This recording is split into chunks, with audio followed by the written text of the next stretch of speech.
भोपाल से प्रस्तुत हैं प्रादेशिक समाचार। नमस्कार, समाचारों के साथ मैं जितेंद्र रघुवंशी। पहले मुख्य समाचार। प्रधानमंत्री नरेंद्र मोदी ने कहा है कि भ्रष्टाचार के खिलाफ निर्णायक लड़ाई का समय आ गया है। मुख्यमंत्री शिवराज सिंह चौहान ने कहा है कि सरकार ऐसे उद्योग को तमाम सुविधाएं और सहूलियत देगी जो प्रदेश के स्थानीय निवासियों को रोजगार देगा। अखिल भारतीय कालिदास समारोह का शुभारंभ 10 दिन तक उज्जैन में सजेगा कला और संस्कृति का मंच। और T20 वर्ल्ड कप में पाकिस्तान ने दक्षिण अफ्रीका को 33 रन से हराया। अब समाचार विस्तार से। प्रधानमंत्री नरेंद्र मोदी ने कहा है कि भ्रष्टाचार के खिलाफ निर्णायक लड़ाई का समय आ गया है। उन्होंने कहा कि भ्रष्टाचार एक बहुत बड़ी बुराई है और देश को इससे दूर रखना होगा।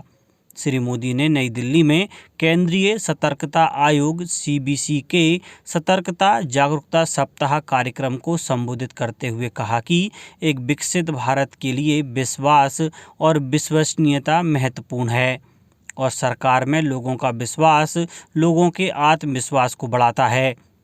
प्रौद्योगिकी के उपयोग के संबंध में प्रधानमंत्री ने उल्लेख किया कि सार्वजनिक वितरण प्रणाली को प्रौद्योगिकी से जोड़ने और करोड़ों फर्जी लाभार्थियों को हटाने तथा प्रत्यक्ष लाभ हस्तांतरण को अपनाकर 2 लाख करोड़ रुपए से अधिक राशि को गलत हाथों में जाने से बचाया।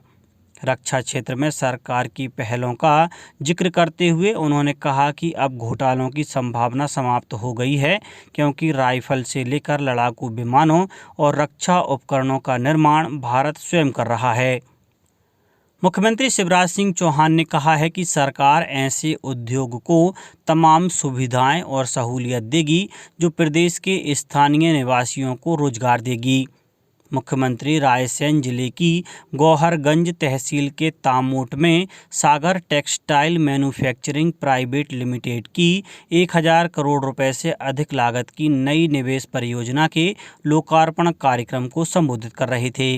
श्री चौहान ने कहा कि आज टेक्सटाइल इंडस्ट्री में मध्य प्रदेश देश के 10 अग्रणी राज्यों में शुमार है। उनकी कोशिश है कि प्रदेश अव्वल स्थान पर पहुंचे।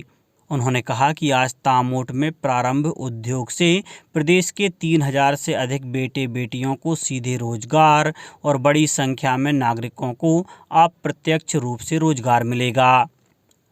सूचना और प्रसारण मंत्रालय ने विशेष स्वच्छता अभियान के दूसरे चरण के अंतर्गत 4735 क्विंटल रद्दी और अन्य सामग्री का निपटान किया और 3 करोड़ 71 लाख रुपए अर्जित किए।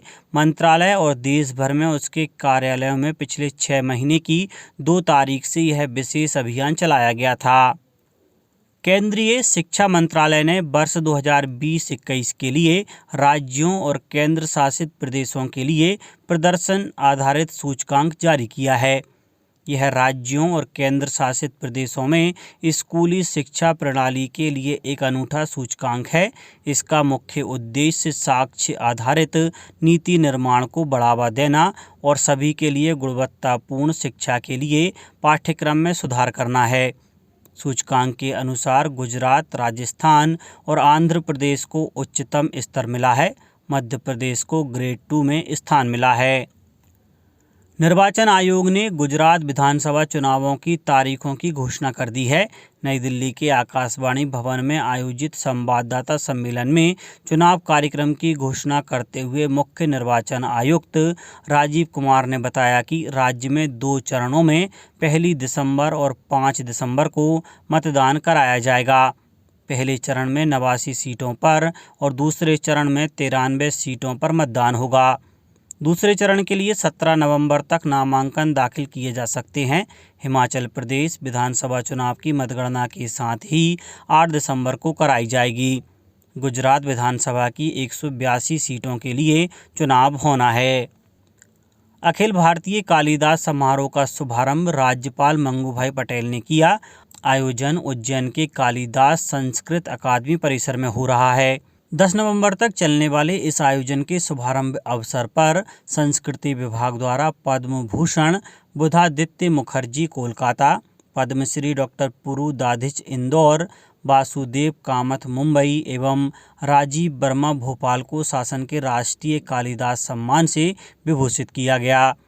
समारोह के दौरान 7 दिवसीय सारस्वत एवं सांस्कृतिक आयोजन तथा चित्रकला एवं मूर्ति कला की राष्ट्रीय कालिदास प्रदर्शनी भी लगाई गई है।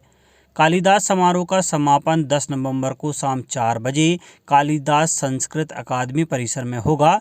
मुख्य अतिथि छत्तीसगढ़ की राज्यपाल अनुसुईया उइके होंगी। केंद्रीय जनजातीय कार्य मंत्रालय के अंतर्गत देश भर के एकलव्य आदर्श आवासीय विद्यालय के लिए बेंगलुरु में आयोजित तीसरे नेशनल कल्चरल फेस्ट में मध्य प्रदेश ने देश में ओवरऑल तीसरा स्थान प्राप्त किया है। इस 3 दिवसीय फेस्ट में देश भर के हजारों विद्यार्थियों ने विभिन्न विधाओं में आयोजित प्रतियोगिताओं में हिस्सा लिया, जिसमें 13 विभिन्न विधाओं में मध्य प्रदेश के विद्यार्थियों ने अपनी जगह बनाई। प्रदेश के जनजातीय कार्य विभाग के अधीन संचालित प्रदेश भर के एकलव्य आदर्श आवासीय विद्यालय के लगभग 80 जनजातीय विद्यार्थियों ने इस फेस्ट में हिस्सा लिया। विद्यार्थियों के दल ने कर्नाटक के राज्यपाल थावरचंद गहलोत से भी भेंट की। इंदौर में मध्य प्रदेश स्थापना दिवस के उपलक्ष्य में 1 दिवसीय ODOP दिवस और रोजगार दिवस का आयोजन किया जा रहा है। ग्रामीण हाट बाजार में आयोजित रोजगार दिवस कार्यक्रम में शासन द्वारा संचालित स्वरोजगार योजनाओं में लाभान्वित हितग्राहियों को ऋण स्वीकृति पत्र के वितरण किए जाएंगे। रोजगार मेले में कई प्रतिष्ठित कंपनियां 500 से अधिक पदों पर चयन भी करेंगी। मेले में 18 से 40 वर्ष के आवेदक रोजगार प्राप्त कर सकते हैं। देवास जिले में भी मल्हार स्मृति मंदिर में जिला स्तरीय रोजगार मेले का आयोजन होगा। अब कुछ समाचार खेल जगत से। T20 वर्ल्ड कप के 36वें मुकाबले में पाकिस्तान ने दक्षिण अफ्रीका को 33 रन से हरा दिया। इस जीत के साथ ही पाकिस्तान टीम अभी भी सेमीफाइनल की दौड़ में बनी हुई है। पहले बल्लेबाजी करते हुए पाकिस्तान ने 20 ओवर में 9 विकेट खोकर 185 रन बनाए। शादाब खान ने 22 बॉल में 52 रन की पारी खेली। वहीं इफ्तिकार अहमद ने 35 बॉल पर 51 रन की पारी खेली। जवाब में दक्षिण अफ्रीका ने 9 ओवर में 4 विकेट खोकर 69 रन बनाए थे। इस दौरान बारिश शुरू हो गई और मैच रोकना पड़ा। खेल जब फिर शुरू हुआ तो डकवर्थ लुईस नियम के मुताबिक 14 ओवर में 142 रन का लक्ष्य मिला। दक्षिण अफ्रीकी टीम 9 विकेट पर 108 रन ही बना पाई। अंत में मुख्य समाचार एक बार फिर। प्रधानमंत्री नरेंद्र मोदी ने कहा है कि भ्रष्टाचार के खिलाफ निर्णायक लड़ाई का समय आ गया है। मुख्यमंत्री शिवराज सिंह चौहान ने कहा है कि सरकार ऐसे उद्योग को तमाम सुविधाएं और सहूलियत देगी जो प्रदेश के स्थानीय निवासियों को रोजगार देगा। अखिल भारतीय कालिदास समारोह का शुभारंभ 10 दिन तक उज्जैन में सजेगा कला और संस्कृति का मंच। और T20 वर्ल्ड कप में पाकिस्तान ने दक्षिण अफ्रीका को 33 रन से हराया। इस बुलेटिन में इतना ही। घर पर रहिए, सुरक्षित रहिए और सुनते रहिए प्रादेशिक समाचार। नमस्कार।